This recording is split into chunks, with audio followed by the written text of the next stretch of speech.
General असीम मुनीर, जो पाकिस्तान के army chief है, लेकिन बातें ऐसी कर रहे हैं मानो किसी मस्जिद में कोई मौलाना तकरीर पेश कर रहा हो। यदि हम इसको ले जाएंगे तुम्हारी अगली 10 नस्लें भी नहीं लेके जा सकती।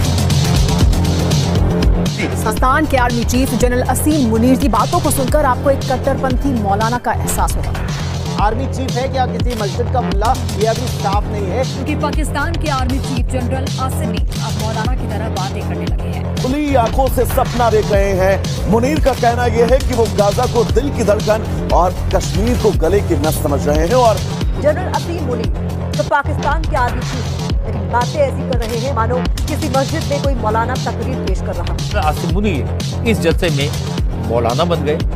उनका ये कहना है कि वो कश्मीर भारत से लेकर रहेंगे। ये कहावत पाकिस्तान पर बिल्कुल सटीक बैठती है। जिस पाकिस्तान के पास अपनी जनता के लिए न तो नौकरी है न खाने को दाने, वो भारत के मामले में टांग अड़ा रहा है। पाकिस्तान सेना प्रमुख अपने लोगों के सामने हिंदुओं से नफरत की तकरीरें पेश कर रहे हैं। पाकिस्तान के पास जो कश्मीर का हिस्सा है उसके बारे में, लेकिन चीन के पास जो हमारा हिस्सा है उसमें आप लोग खामोश क्यों रहते हो? पाकिस्तान सेना प्रमुख जनरल असीम मुनीर ने एक बार फिर से जहर उगला रहे हैं। बोलते बोलते कश्मीर को पाकिस्तान की गले की नस बता दिया। असीम मुनीर यही नहीं रुके, दावा ठोकने लगे कि कश्मीर को कोई भी ताकत पाकिस्तान से अलग कर नहीं सकती। जरा सोचिए, किसी मुल्क में सेना के सर्वोच्च पद पर बैठा व्यक्ति अगर किसी मजहबी ठेकेदार की तरह तकरीरें पेश करे। जी हाँ दोस्तों, वीडियो के शुरू में आपने देख लिया, आगे चलकर मुकम्मल तफसील से वीडियो देख सकते हैं। पाकिस्तान के आर्मी चीफ के बयान के बाद भारतीय मीडिया की नींदें हराम हो गई हैं। भारतीय मीडिया कहना है कि ये कोई मस्जिद का मौलवी लगता है, ये आर्मी चीफ नहीं, ऐसा कहना है भारतीय मीडिया का। आसिम मुनीर जो कि आर्मी चीफ है, उसके बयान के बाद भारतीय मीडिया में काफ़ी कोहराम मच गया है। भारतीय मीडिया आर्मी चीफ के बयान के बाद क्या कुछ कह रहा है, जानते इस वीडियो में, चलते हैं वीडियो की जानिब। जरा सोचिए, किसी मुल्क में सेना के सर्वोच्च पद पर बैठा व्यक्ति अगर किसी मजहबी ठेकेदार की तरह तकरीरें पेश करेगा तो कैसा लगेगा? जाहिर है बेहद अटपटा लगेगा। और ऐसा करने वाला कोई और नहीं बल्कि हमारा पड़ोसी मुल्क पाकिस्तान है। जनरल असीम मुनीर, जो पाकिस्तान के आर्मी चीफ है, लेकिन बातें ऐसी कर रहे हैं मानो किसी मस्जिद में कोई मौलाना तकरीर पेश कर रहा हो। और उसकी वजह है डर पाकिस्तान के पैरों के नीचे से खिसकती जमीन का डर, बलूचिस्तान के साथ साथ पीओके भी हाथ से निकल जाने का। और इसलिए उनकी पूरी जमात मुल्क को धर्म का डर दिखाकर साथ रखना चाहती है। पाकिस्तान के आर्मी चीफ असीम मुनीर की ये दलील सुनिए। It's not a question of when will Pakistan rise. It is no more a question. Pakistan has already started rising.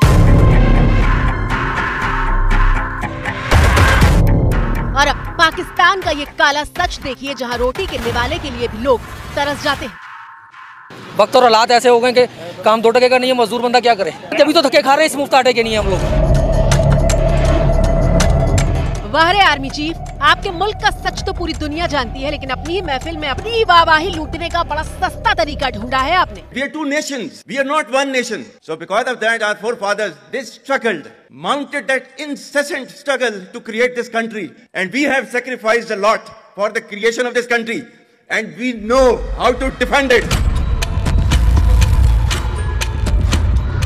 असीम मुनीर के तन पर पाकिस्तानी सेना की वर्दी थी, लेकिन उनकी जुबान से निकलने वाला एक एक शब्द किसी मौलाना के जैसा था। आज तक इंसानियत की तारीख में सिर्फ 2 रियासतें हैं जो कलमे की बुनियाद पर बनी हैं। पहली जो थी उसका नाम है रियासत तैयबा, क्योंकि तैयबा जो है वो नबी करीम सल्लल्लाहु अलैहि वसल्लम ने उसको नाम दिया था। और जबकि कुरान में उसका नाम है यसरब, या अहले यसरिबा ला मुकाम लकुम फरजिउ, ये कुरान में नाम है उसका, जो आज जिसको मदीना अल मुनव्वरा कहा जाता है। और दूसरी रियासत जो है वो उसके 1300 साल के बाद अल्लाह ताला ने ये आपकी बनाई है, कलमे की बुनियाद के ऊपर।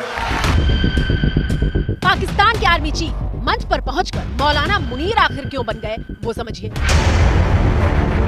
बुधवार को इस्लामाबाद में ओवरसीज पाकिस्तानी कन्वेंशन 2025 का आयोजन किया गया था, जहां दुनिया के कोने कोने में रहने वाले पाकिस्तानियों से लेकर प्रधानमंत्री शहबाज शरीफ तक मौजूद थे।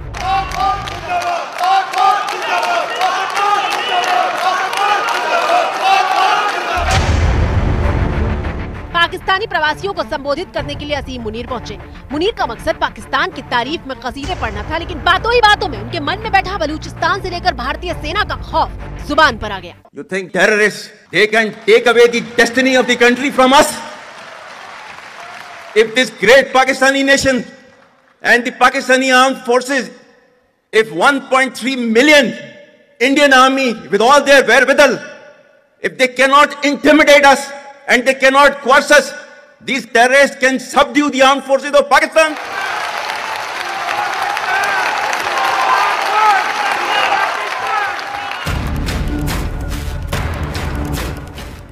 असीम मुनीर किस गफलत में हैं आप? सेना के बल पर ही पीओके को छीनना होता तो कब का छीन चुके होते। इंतजार तो सही तरीके और बस सही वक्त का है। अभी भी समय है। आप पाक अधिकृत कश्मीर जो भारत का है उसको या तो चुपचाप सौंप दीजिए, नहीं तो समय पे कैसे लेना है। एक अंतर्राष्ट्रीय कानून है, उसमें सब कुछ हम रख रहे हैं और हमारी जमीन पाक ऑक्युपाइड कश्मीर हम ले करके रहेंगे। पाकिस्तान का जनरल आसिफ मुनीर थर थर कांप रहा है। भारत की सेना, भारत की पैरामिलिट्री फोर्स से वो डर रहा है और अब पाकिस्तान संभल नहीं रहा है, बलूचिस्तान संभल नहीं रहा, तो वो 2 नेशन थ्योरी को याद दिला रहा है। भारत के अंदर सीखना चाहिए पाकिस्तानियों को कि हिंदू और मुसलमान सबका साथ, सबका विकास, सबके विश्वास, सर्वधर्म संभाव के साथ रहते हैं।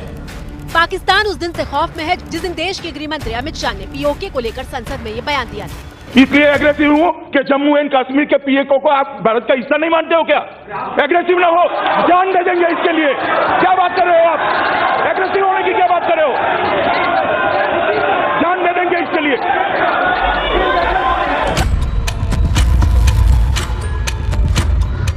पीओके हिंदुस्तान के माथे का नूर है जिस पर पाकिस्तान ने जबरन कब्जा करके रखा है। एक न एक दिन पीओके की जमीन पर तिरंगा जरूर लहराएगा। I think the path we are waiting for is the return of the stolen part of Kashmir, which is on the under illegal Pakistani occupation. When that's done, I assure you, Kashmir solved. देश के विदेश मंत्री S Jaishankar ने पिछले महीने ही बहुत साफ शब्दों में कहा था कि जिस दिन पीओके भारत के पास होगा, कश्मीर की समस्या हल हो जाएगी। India has changed.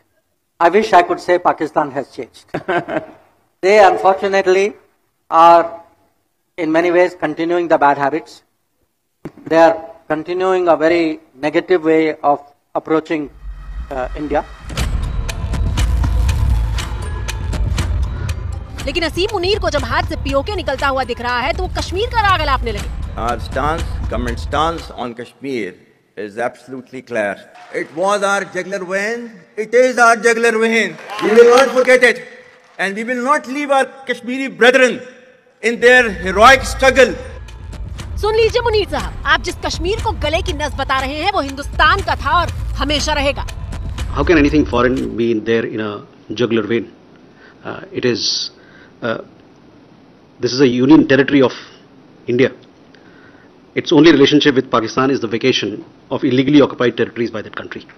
So this is my response to your question. असीम मुनीर, आप झूठ का पहाड़ा इसलिए पढ़ रहे हैं क्योंकि जम्मू कश्मीर से सामने आ रही इन तस्वीरों को आप बर्दाश्त नहीं कर पा रहे, जहां आतंकवादी गतिविधियों में कमी आने के साथ साथ G20 जैसी बैठकों का आयोजन हो रहा है। आयोजन में जम्मू कश्मीर को वैश्विक मंच पर स्थापित किया, जो जम्मू कश्मीर में पर्यटन और विकास की बढ़ती रफ्तार में एक मील का पत्थर साबित में रैलियां निकाली जा रही हैं।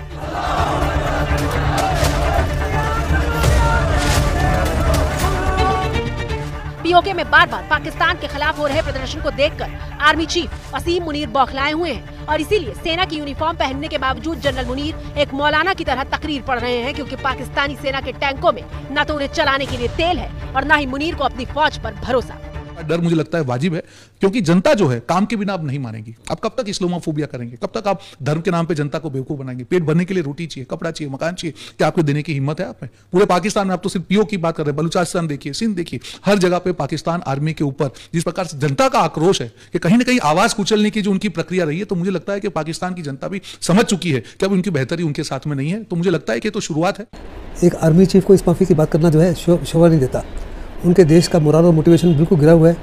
बजाय उनके मोरल और मोटिवेशन को उठाने के बदले वो इस माफी का भाषण दे रहे हैं, जिससे उनकी मानसिकता और डूब जाएगी, उनकी निराशा और हो जाएगी और उनमें किसी प्रकार। जी हाँ दोस्तों, अगर आप भारतीय मीडिया का रिएक्शन देखना और सुनना पसंद करते हैं तो मेरे चैनल को सब्सक्राइब करें ताकि इस तरह की इन्फॉर्मेटिव वीडियो आप तक बर वक्त पहुँचती रहे। मिलते हैं नेक्स्ट वीडियो में। नेक्स्ट वीडियो दीजिए इजाज़त। अल्लाह हाफिज़।